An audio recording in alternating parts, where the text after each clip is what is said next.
This is our foam cleaner for car and a house. Pwede po siya sa sopa. Pwede po siya sa foam. Yan, pwede po siya dito. Let's try this. Ito po sa ating. Yan po ang aming yan, gamit na gamit ko po ngayon sa aming foam. Na pang yes, you just first shake this. Shake nyo po muna yan. Para siya magiging snow eh. Shake nyo po muna bago nyo po gamitin. Ganyan lang po nyo yan. Ayan po. Nakikita nyo po ba? Ayan. Katulad niya na yung aking yung aming nagiging katulad niya na ang ating ayan. So, kanina may dum siya. Ayan na siya. Kung makikita po natin. No? Mas iba po yung kulay niya dito sa kabila. Saglit. Ayan po siya. No? Kaysa dito sa hindi natin na-brush. Ayan po. No? No?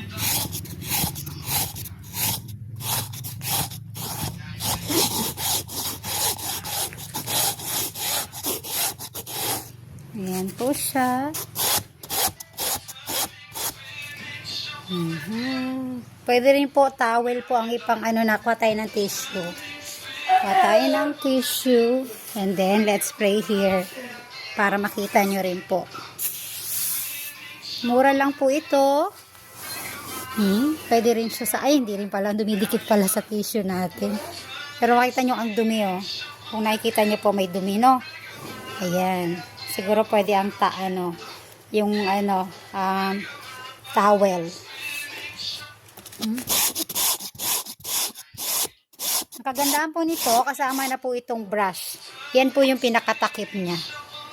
No? Yung ating brush.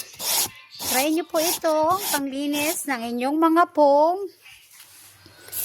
ng inyong mga sopa. Ayan. Diba? Ayan po. Kung makikita nyo po yung kaibahan ng kulay niya kanina at ng ngayon. Ayan. Diba? Ganyan na po yan siya. Hindi na po natin siya kailangan banlawan. Or tutuyo na lang po siya. Yan. No? Try our foam cleaner.